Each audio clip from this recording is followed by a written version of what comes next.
Génération FM. Generation FM, the best radio. Génération FM. Cette affaire qui avait défrayé la chronique n'a visiblement pas encore livré tous ses secrets. Du fond de leur cellule à la maison d'arrêt et de correction de Ziguinchor, René Capain-Bassène et Omar Ampouy-Bodian, condamnés à la réclusion criminelle dans l'affaire dite de Boffa-Bayotte, continuent de clamer leur innocence. Ils ont toujours convoqué une machination politico-judiciaire dans cette affaire, non sans dénoncer l'acharnement dont ils ont été victimes au lendemain de leur arrestation. Suspension de leur salaire, fermeture de leur compte bancaire, des décisions de la justice sénégalaise qui ont fini d'installer une situation chaotique au sein de leurs familles respectives. Le drame survenu dans la forêt classée du Bayotte Est, dans la commune de Niassia, a coûté la vie à 14 personnes parties à la recherche de bois dans cette forêt de la Casamance. Les victimes ont été sauvagement exécutées. L'enquête menée par la gendarmerie avait permis l'arrestation de plus d'une vingtaine de personnes considérées comme des acteurs de ce massacre qui a eu lieu le 6 janvier 2018. Considérés au départ comme le cerveau de ce drame, René Capain-Bassène et Omar Ampouy-Bodian sont passés à complices et condamnés à la perpétuité, ainsi que le principal responsable désigné dans cette théorie macabre, le chef rebelle César Atoute Badiate.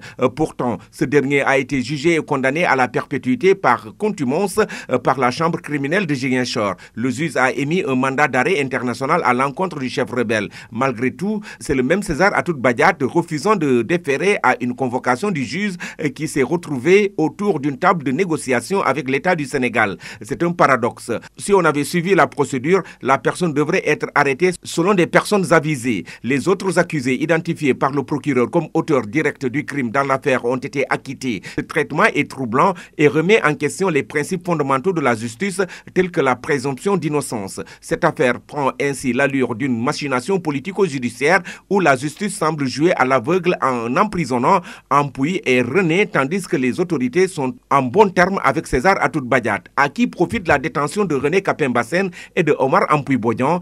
Qu'est-ce qui retarde le procès en appel qu'attendent Ampouy-Bodian et René Capain-Bassène depuis le 13 juin 2022? Des questions qui taraudent les esprits dans le sud du pays, en signe de protestation contre ce qu'ils considèrent comme une justice à deux vitesses et de l'acharnement dont ils seraient victimes. Omar Ampouy-Bodian et René Capain-Bassène ont décidé d'entamer une grève de la faim illimitée à partir de la semaine prochaine. Affaire à suivre. Ziguinchor, Amadi Khalilou Djemé pour la radio-télévision Walfadjri.